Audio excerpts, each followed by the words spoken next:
Hey guys, this is Hemant from Edureka. Today's session is going to be all about Google Cloud and AWS. So we're going to discuss the differences between AWS and Google Cloud and also the things which are common between these two cloud providers. So let's move on to today's agenda to understand what all topics will be discussed today. So we'll start this session by discussing the different cloud providers which are out there in the market and then move to the topic of the day, which is AWS versus Google Cloud. After that, we'll be discussing the job trends, wherein we'll be discussing the job posting from both these cloud providers and see which provider has more jobs to offer. In the end, we'll pass the verdict as in which cloud provider is better than the other. Let's move on and start with today's session. Now, since the cloud computing industry is such a big industry, it is bound to have competition. And hence we have a lot of cloud providers which are out there, right? And among these cloud providers, we have AWS, which is the leader among the cloud providers. So let's look at the other cloud providers. So we have Rackspace, we have DigitalOcean, we have IBM Cloud, Microsoft Azure, Google Cloud Platform, Join, Termac, VMware, etc. Right? Now among all these cloud providers, like I said, AWS is the leader in the leaderboard, right? Then we have Microsoft Azure in the second number, and then comes Google Cloud Platform. Now how do we know that AWS is ranked 1?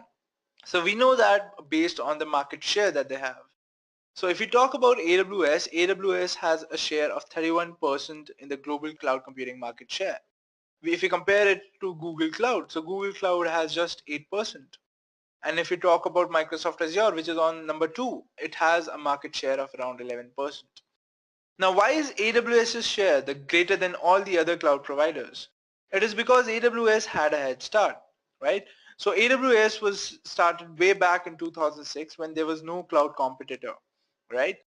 Google Cloud on the other hand came in 2011 and hence it is taking time to cope up with AWS. But mind you guys, it is showing tremendous growth in whatever services it has launched till date.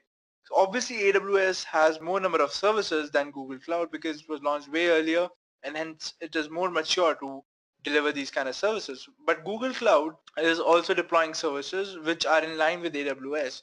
But when it comes to the features, then AWS obviously has more features because it is more mature, right? So my point is that maybe Google Cloud has a share of 8% in the market right now.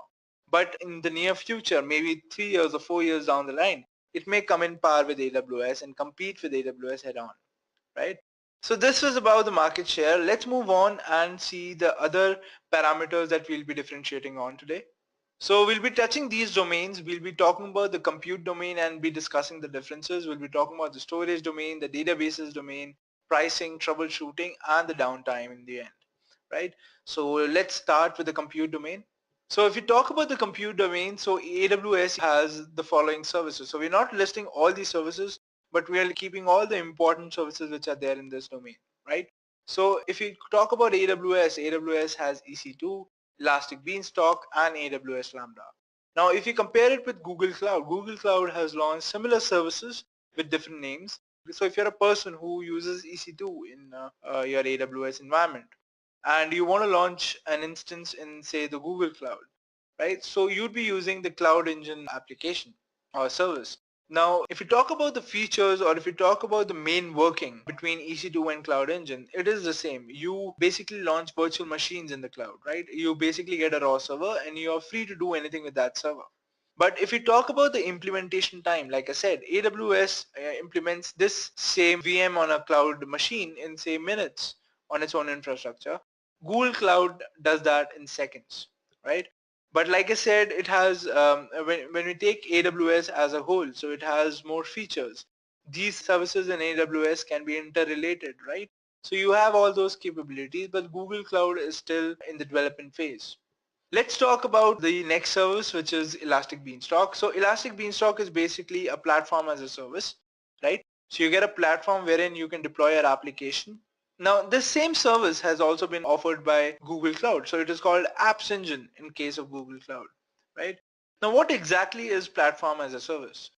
So you are not dealing with the underlying hardware or with the underlying operating system. In case of EC2 or in case of Cloud Engine, you get an operating system and you work on it, right? But in case of Elastic Beanstalk or Apps Engine in the case of Google Cloud, you don't get the access to the operating system. You just have an option to select the operating system, right? Once you do that, you'll prompted with a screen wherein you'll be uploading your code and your application will be deployed from there, right? You don't have to deal with the operating system, and that is what platform as a service is. Our next service is AWS Lambda, or if you talk about the service, it is the serverless computing service.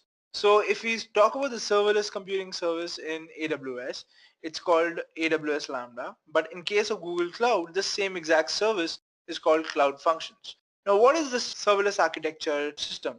So in this architecture, basically you just upload your code and this code will be deployed onto servers. You don't have to choose which operating system you want to deploy or what configuration of server you want.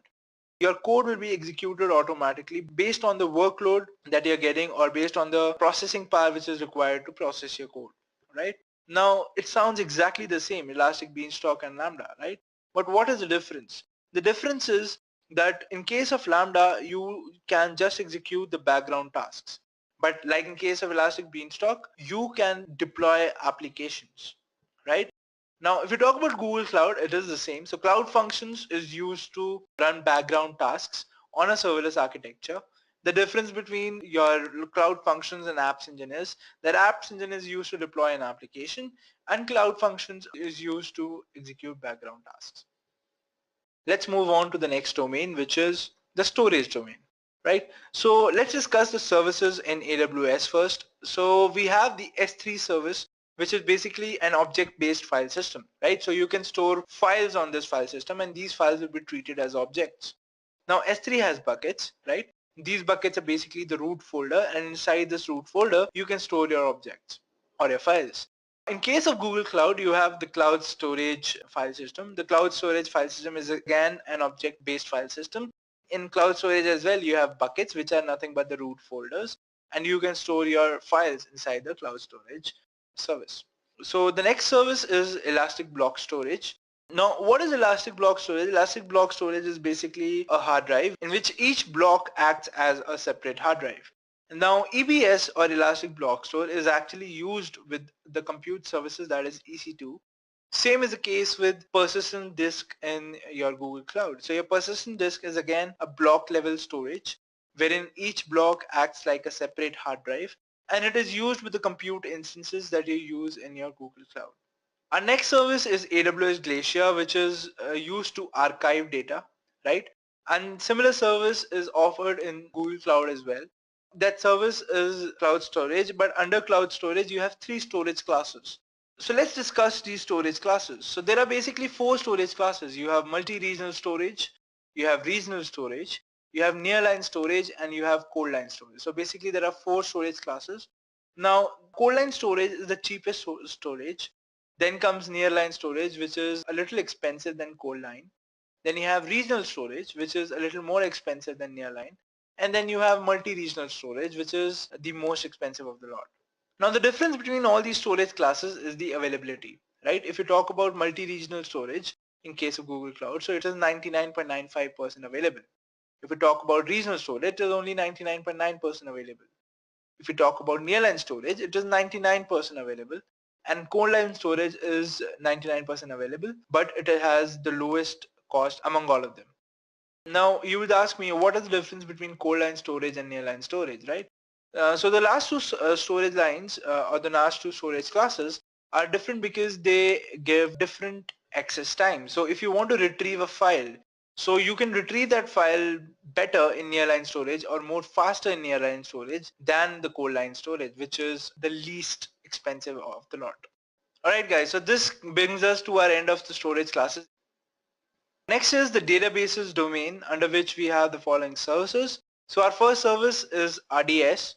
So we'll be comparing the service RDS with the SQL database, right? So RDS is a relational database service. It's a service that manages your database, all right? So what happens in case of RDS is you get an option to choose between 5 databases, and once you choose those databases, RDS manages those databases for you. So basically you can scale, you can take backups, you can frequently patch everything. So your security patches, your everything is done by RDS automatically, right? Now the service which is similar in case of Google Cloud is called the SQL database, but the only difference between RDS and the SQL databases, that in case of SQL database, you don't have the option of choosing another database. You just have the option of using MySQL, right? So in case of RDS, you had 5 databases, right? You had PostgreSQL, you had SQL, you had Microsoft SQL, you had MySQL, you had Oracle, right? But in case of your SQL database, you don't have that option. In case of SQL database, you can only use the MySQL service or the MySQL database. Our next service is the Redshift service or the BigQuery service in case of Google Cloud. It is basically a data warehouse which is used for data analytics, and you can feed in data from your databases which are existing in your Google Cloud, which in case of Google Cloud Platform could be SQL database or Cloud Bigtable, or in case of AWS could be RDS and DynamoDB, right? So Redshift can take data from RDS and DynamoDB, and BigQuery can take data from SQL database and Cloud Bigtable. So it's a data analytics tool. Our next service is used for the NoSQL databases, right? So in case of AWS, it is called DynamoDB, and in case of Google Cloud Platform, it is called Cloud Bigtable. So over here, it is again a managed service. It manages your databases for you, and this service is used for managing your NoSQL database. Our next domain is the pricing domain. So let's see what all, so in this domain, we'll be discussing the pricing differences between AWS and the Google Cloud, right? So let's start off with reserved instances in AWS first. So what are reserved instances? So basically, you get logged on to AWS for a 1 year or 3 year term. And if you do that, if you select your configuration and you make an agreement with the company that you'll be using it for 1 year or a 3 year term, you get discounts up to 70%. If you compare it with a service, if you look for a service which is similar in case of Google Cloud, it will be committed use, right? It was recently announced on 9th of March by Google that it's a new payment option for using the Cloud Engine service. So what happens in committed uses, again like AWS, you get in a contract with Google for a 1 year or 3 year term, and you can save up to 57%. But the kind of pricing options that Google has, now comparing it with AWS, it was found that Google's pricing is much better than AWS. So if you compare AWS and Google Cloud, the pricing options, the kind of pricing that Google offers, if you go for a reserved instance kind of thing, wherein you have to reserve your computers or reserve your configuration for a 1 year or 3 year term, you get better returns in Google's environment than in AWS's, right? Now, where did I find this? I found this on RightScale. You can check for yourself as well.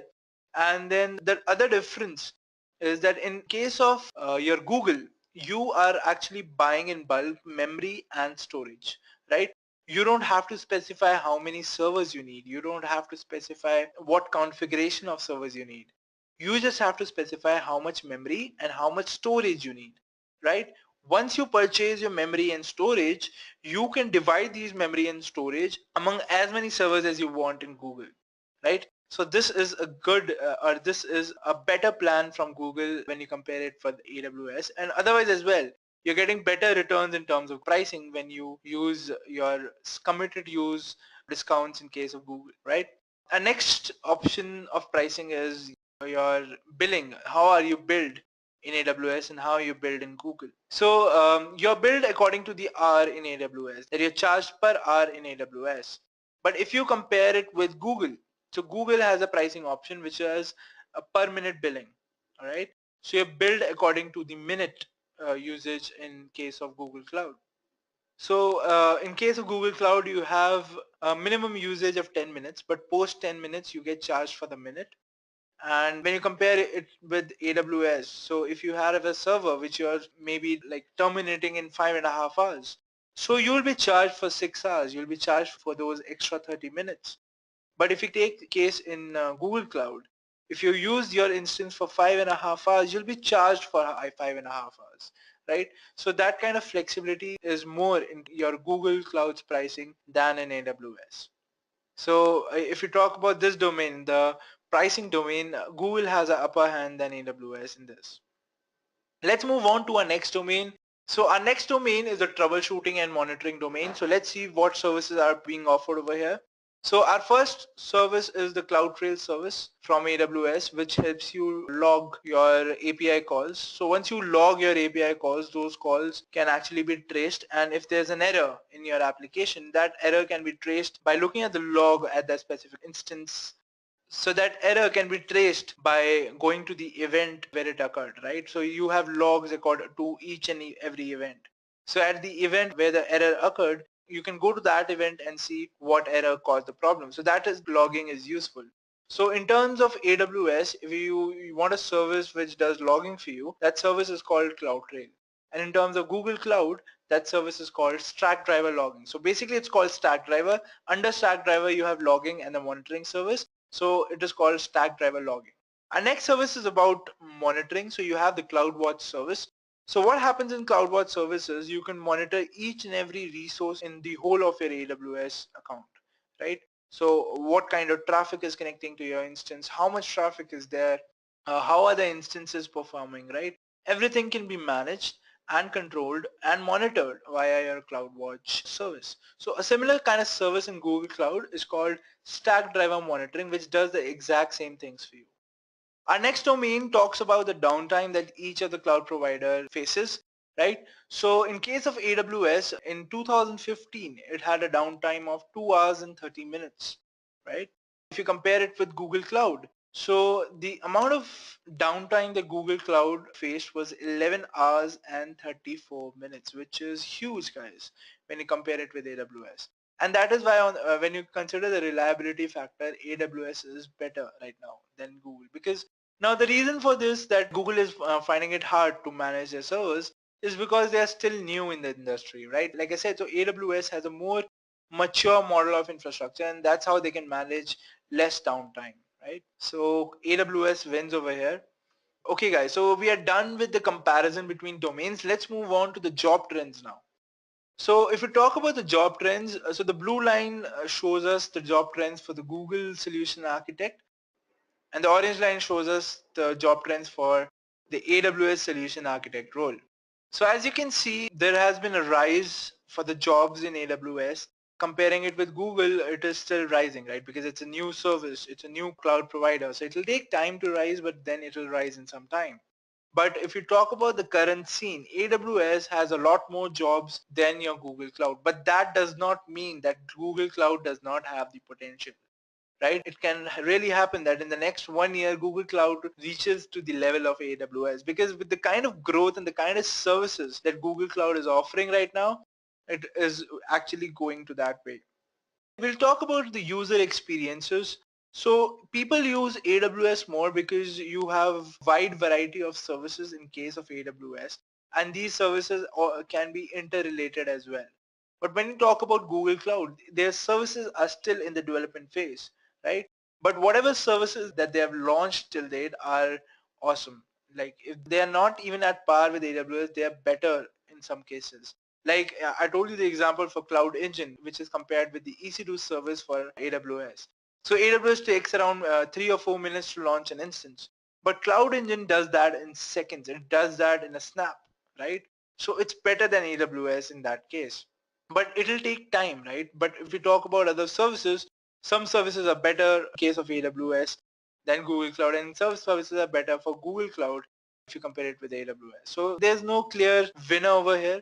And if you talk about job trends, guys, so obviously since AWS has more market share, it has more jobs right now. But tomorrow, if Google Cloud's market share rises, now there is no guarantee. There is no yes or no for a cloud provider. Google Cloud is the thing right now. Google Cloud is rising, but people are still on AWS because first of all, more mature model of infrastructure, less of downtime, and there's a thing called trust. Since AWS has been there since 2016, it's been 11 years it's been there in this industry. Google is still new. People are skeptical about Google, and hence they are not moving on to the Google platform. So this was about the job trends. So who wins? So like I said, nobody is a winner here. AWS and Google Cloud are winners in their own right. AWS, since it was launched before, has more services to offer, has a more mature model of infrastructure, hence less of downtime, and yet it is still growing every year, right? And Google Cloud Platform, on the other hand, is a new player in the market, It offers excellent services. Some services are even better than AWS, but some, like I said, are better than AWS. And then it has better pricing than AWS. But then I think as and when Google Cloud will grow, it'll have to move on from its pricing, because AWS has to manage a lot, and hence the higher pricing, because it has more features, like I said. So Google Cloud doesn't have that many features as of yet, but it will, like I said, in the near future, because that is how it is growing. So if you were to discuss between AWS and Google Cloud Platform, AWS is a winner as of now, the present time. So if you ask me which cloud provider or which certification to do today, I'll tell you you should do it for AWS. And I'll be biased against AWS because AWS is what I work in, right? So I would prefer AWS anytime. But for you guys who are getting into the cloud industry, it is important to understand that each cloud provider has its own benefits, and you should give the benefit of doubt to Google Cloud Provider as well, because it is new in the market, right? It will take time. But then if you talk about your career, AWS is not going to come down, first of all, because AWS has been growing and will continue to grow, right? Providers like Google and Azure will try to catch on, and it is better to know these cloud providers as well, because if I'm a company and I'm using AWS, right, and tomorrow if I want a backup service to be there as well, because if the whole of AWS goes down, there has to be a backup, right? So if I want a backup, maybe I'll do that on Azure, or maybe I'll do that on Google Cloud. So it depends. And for you guys, it is important to know the other cloud competitors as well, because you are learning AWS as of now. But if you, in the near future, like I said, there is no guarantee, maybe Google Cloud will surpass AWS, right? So you should know about Google as well. So that is the point. So who wins? AWS and Google Cloud Platform are both competitors. They are growing, and it depends on your usage, as in what cloud provider you will choose. So now let's move on and launch instances in AWS and Google Cloud Platform and see what is the difference between the two environments. So this is the AWS dashboard, guys. So we'll be launching an EC2 instance in AWS, and similarly we'll be launching a VM instance in Google Cloud Platform. So first let's launch an EC2 instance in AWS, and we'll click on launch instance, and let's launch an Ubuntu instance. So we'll be selecting a T2.micro instance, which is under the free tier. We'll click on next. We'll leave everything at default and straight away click on review. Once we'll come here, we'll click on launch, and it'll ask us to choose an key pair. So let's do that. Let's create a new key pair and name it as Edureka -demo 1, right? Let's download the key pair. Alright, so I've downloaded the key pair. I'll launch this instance now.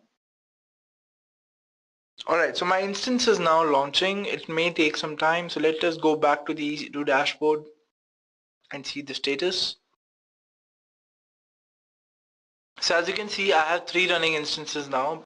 Before I had 2, so that means my instance is now initializing. So this is my new instance, which is still in the initialization phase. So while it is running, let me give you a quick comparison between both the environments.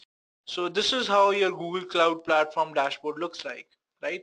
Now to launch a compute instance, you'll click on product and services, and you'll go under the compute engine menu. Once you reach here, you'll have this kind of dialog box. You have to click on create, and you'll be prompted with this screen, right? So this is where you name your instance, and this is the place where you'll be choosing your operating system.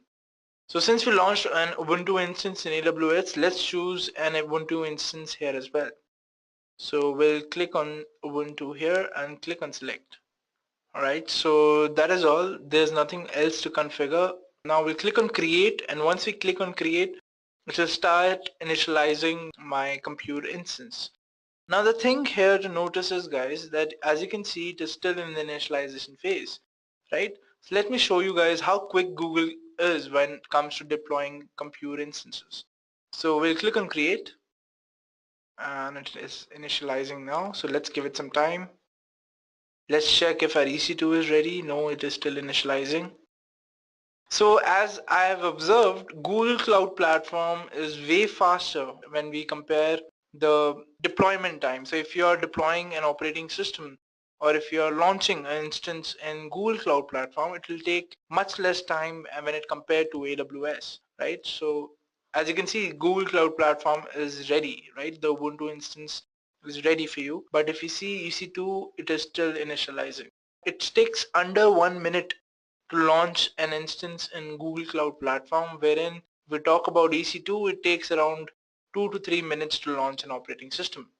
Having said that, what are the other differences when you compare the Google Cloud Platform and AWS is that the way you connect, right? So to connect to an Ubuntu instance in AWS, you actually have to connect through the PuTTY software, right? So you have to SSH your way into the Ubuntu instance. But when we talk about Google Cloud, you have the choice between using Google's own terminal and using your own software, right? So if you're choosing the Google's terminal, you don't even have to manage your public and private key. In case of Ubuntu, like you saw that we had to download our key pair, right? And we have to keep it secure because if we lost that key, we will not be able to connect to that instance anymore. But when we talk about Google Cloud, we have a more sophisticated way to get our way into this instance. So let me show you. So yes, my EC2 instance is launched as well. But then let me first connect to my Google Cloud Platform instance and show you how you can connect to it, right? So we'll click on SSH. And guys, this is it. You get a custom command line in the browser itself, and your account already has the private key, and it auto submits your key and connects you to your instance. Cool, right? So no need of anything. This is, you have successfully logged into your Google Cloud's Ubuntu instance. Right now you can use your commands the way you want to. You can do sudo su and get the super user access. You can type in ls and then it will list all the files which are there in your file system, right? So this is how you connect to a Google Cloud Platform instance.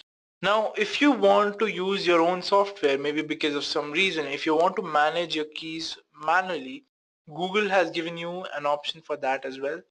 So in that case, what will you be doing is you will have to create your own public private key pair, right? Now let me close this terminal and show you how you can do that. So you will need a software called PuTTyGen for that. So let me launch the PuTTyGen software. Now over here, this is the PuTTyGen software, guys. Now over here, you have to create the public private key pair, right? So you click on generate, you'll drag the mouse here for randomness, and then your key will be created, right? So this is the code to your public key. Now where will you enter this? You actually have to replace the Google's original key and type in this key. You can connect to it. Now for that you have to go back to your Google Cloud dashboard and go to metadata under compute instance. So here you have the metadata option. You'll click on metadata, and over here you'll have the option for SSH keys. You'll click on SSH keys, and here you go. So you have these many keys right now. Now for the key that you want to add, you will select one key that you're sure is not in use and then click on edit, right? So you'll click on that key, remove that key, and then go back to your PuTTyGen and copy everything. Now before copying, you actually have to replace this option, that is the key comment option, with your username. So in my case, my username is HeymanCHT94. So username is basically your Google username, right? So this is my Google username. So I have entered that in key comment. So once I've entered it, now I will select everything from here. I'll copy this and paste it here. Once I've done that, I'll click on save. Alright, so my key has now been saved. Now I'll go back to my VM instances, and now I'll try to connect this instance through the PuTTY software. Now I'll click on save private key, and it'll ask me whether I want to save it without a password, so I'll click on yes. It'll ask me the name for my key, so let's give it the name as Google-Edureka and click on save, right? So my PPK file or my private file has now been saved. So I launch the putty software and then I'll copy the IP address from here, paste it into this dialog box, click on SSH, click on authentication. Now over here you have to browse to your private key. So my private key is on desktop and it's called Google Edureka. So I'll click on open, click on open again. So you'll get this warning, just click on yes. Now it'll ask you login, as in you have to enter the username for your operating system. So the username is same as that of your Google ID, which is Hemant CHT94. Enter that, hit enter, and there you go. So now you are connected to your Ubuntu instance through your own putty software and using the keys which you have given to your Google Cloud. Right now, again, like I told you guys, you can access the super user by typing in this command, cd into whatever folder you want, and that is it. Right, you can use your Ubuntu instance as if it was your own. Let's close this. So this is how you connect to an instance in Google Cloud. Now let's compare it with EC2. So with EC2, like I told you guys, once you create it, you'll get a key pair. Now this key pair that you get, or the private file that you get from AWS, is actually in the PEM file format. So before using it to connect to your instance, you actually have to convert it to your PPK, right? Now for that, you have to use the software called PuttyGen. So this is my PuttyGen software. I'll click on load. I'll go to downloads. I'll select all files from here. And now my key or my PEM file is called Edureka demo. Here it is, Edureka demo1.pem. I'll click on open. So it will say that it has successfully imported the foreign key. Click on OK. And now save the private key. Click yes. Save it on desktop. Let me name it as Edureka-demo1 only, right? So I'll click on save. Now as you can see, it will save it in the format PPK. Click on save. Now my key has now been successfully saved. Now I'll have to launch the putty software. This is my putty software. Let me copy the IP address from my Ubuntu instance. So you'll select your Ubuntu instance. This is your IP address. Copy the IP address, feed it here in your putty software. Go to SSH, click on authentication. Same procedure, guys. Click on browse and then go to your key, which is Edureka demo1. Click on open, open again, click on yes. Now it will again ask you for the username. Now in case of EC2 instances in AWS, for the Ubuntu operating system, the username is by default called Ubuntu, right? You'll enter Ubuntu and hit enter. And as you can see, you have successfully connected to your Ubuntu instance. Now, like I told you guys, you can use the super user as you want. So we'll enter sudo su, right? And then cd into whatever folder you want. So guys, this is the way you connect to an EC2 instance in case of AWS. Now let me recap what I did. So in case of AWS, you get a PEM file which has to be converted to a PPK file, and then only you can connect to the instance that you have launched. Right? In case of Google Cloud, you don't get a key pair in the first place. You can automatically connect through the SSH connection that Google provides you in its own browser window. But then in case you want to manage your own keys, you can do that by creating your own key through the PuttyGen software. Once you create the key, that key has to be uploaded to the metadata section in the compute engine part over here, right? And you have to go to SSH keys, enter the key here, click and save, come back to your VM instances, then connect it through the putty software that you want to connect it with, right? This is the IP address, copy this IP address and upload the private key that you'll be saving while you were creating your own key pair, right? The other difference that we noticed is that the launch time in Google Cloud is significantly less as compared to AWS. So if AWS is taking around 2 to 3 minutes to launch your Ubuntu instance, Google Cloud is taking around 30 to 45 seconds to do the same thing. So Google Cloud is faster in that ways. So guys, this was the demo to today's session. So this brings us to the end. So let me wrap up for today's session then. So thank you guys for attending today's session. I hope you enjoyed it as much as I enjoyed teaching you guys, and I hope you learned something new. Have a good day.